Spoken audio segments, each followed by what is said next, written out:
देश में टीकाकरण अभियान तेजी के साथ जारी है। देश में मुख्य तौर पर दो वैक्सीन का सबसे ज्यादा इस्तेमाल किया जा रहा है। पहला कोविशील्ड, जिसे कि एस्ट्राजेनेका और ऑक्सफोर्ड ने मिलकर बनाया है और इसका production serum institute of India Bharat में बड़े स्तर पर कर रहा है। और दूसरा है कोवैक्सीन, जिसे कि भारत में ही भारत बायोटेक और Indian council of medical research ने बनाया है और इसीलिए हम इसे स्वदेशी वैक्सीन कहते हैं। लेकिन अभी तक कोवैक्सीन को WHO यानी कि विश्व स्वास्थ्य संगठन की ओर से आपातकालीन मंजूरी मिलने का इंतजार है। जून में कोवैक्सीन ने आपातकालीन मंजूरी मिलने के लिए अप्लाई कर दिया था, लेकिन 3 महीने से ज्यादा समय गुजर जाने के बावजूद भी इसे मंजूरी नहीं मिली है। WHO के टेक्निकल एडवाइजरी ग्रुप की अगली बैठक 3 नवंबर को होनी है, जिसमें कोवैक्सीन के ग्लोबल यूज को लेकर फाइनल असेसमेंट किया जाएगा। लेकिन अभी तक एक सवाल बना हुआ है कि कोवैक्सीन को अभी तक आपातकालीन मंजूरी वैश्विक तौर पर मिली क्यों नहीं है। इन तमाम सवालों का जवाब खोजने की कोशिश करते हैं इसी वीडियो में। नमस्कार, मैं हूं आपके साथ श्रेया बहुगुणा और आप देख रहे हैं न्यूज तक। कोवैक्सीन को मंजूरी अभी तक WHO ने क्यों नहीं दी है, इसे जानने के लिए आपको सबसे पहले यह जानना जरूरी है कि आखिर कोवैक्सीन को बनाया किस टेक्नोलॉजी से है। दरअसल भारत बायोटेक ने कोवैक्सीन को पारंपरिक तरीके से बनाया है, यानी इसमें कोरोना के डेड वायरस को शरीर के अंदर डाला जाता है, जिसमें शरीर वायरस को पहचान कर उसके खिलाफ एंटीबॉडीज बनाता है। ऐसी वैक्सीन को इसलिए असरदार माना जाता है क्योंकि ये पूरे वायरस के खिलाफ एंटीबॉडीज बनाती है, यानी कि अगर वायरस म्यूटेट हुआ तो भी वैक्सीन काम करेगी। कोवैक्सीन को कोरोना वायरस को ही इनएक्टिव करके बनाया गया है, यानी ये शरीर में जाकर अपनी संख्या को नहीं बढ़ा सकते, लेकिन शरीर इनको बाहरी आक्रमण ही मानता है और इसके खिलाफ शरीर में एंटीबॉडीज को डेवलप करता है, यानी कि रोग प्रतिरोधक क्षमता को उत्पन्न करता है।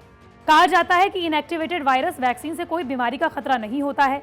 इसमें वायरस के जेनेटिक मटेरियल को गर्मी, रसायनों या रेडिएशन से नष्ट कर दिया जाता है ताकि वो कोशिकाओं को संक्रमित ना कर सके।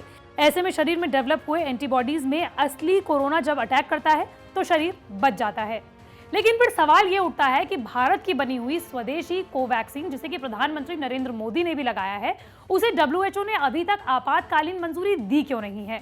दरअसल जब भी दुनिया में या किसी देश में स्वास्थ्य इमरजेंसी आती है, उस वक्त उस वायरस से लड़ने वाली वैक्सीन जो कि नई होती है और जिसे कि लाइसेंस नहीं मिला हुआ होता है, उसे इमरजेंसी अप्रूवल दिया जाता है कुछ चीजों को देखते हुए, यानी कि ये वैक्सीन सुरक्षित होनी चाहिए, इस वैक्सीन की प्रभावशीलता 50% से ज्यादा होनी चाहिए और इसी के साथ साथ इस वैक्सीन के 3 चरण पूरे होने चाहिए। 3 जनवरी को देश की नियामक संस्था Central Drugs Standard Control Organisation यानी कि CDSCO ने कोवैक्सीन को बिना फेज 3 के ट्रायल के डेटा और प्रभावशीलता के डेटा के बिना मंजूरी दे दी थी।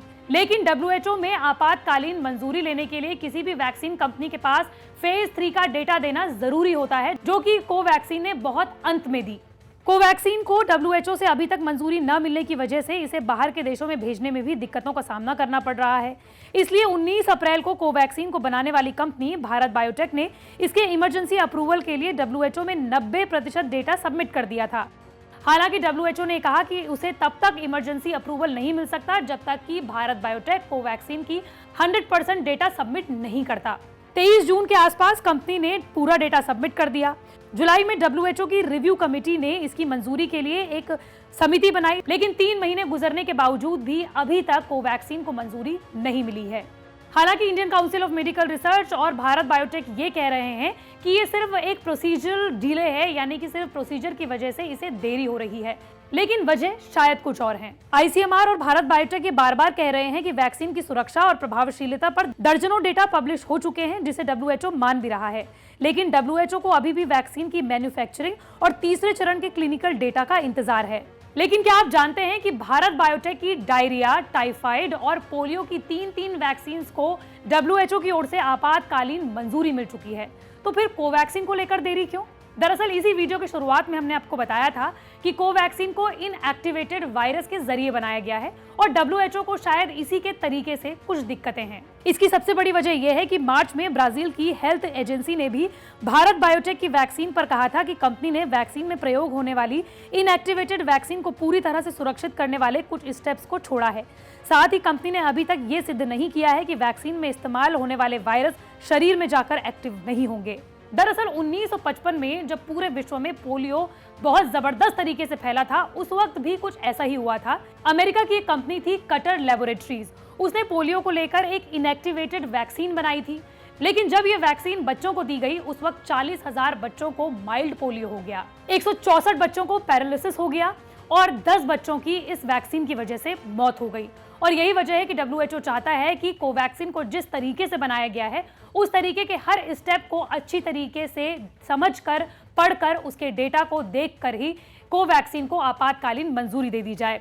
हालांकि WHO ये कह चुका है कि कोवैक्सीन भले ही लाखों करोड़ों लोगों को अभी तक दी जा चुकी हो, लेकिन इसके आगे आने वाली आबादी को भी ध्यान में रखा जाएगा और तभी मंजूरी दी जाएगी।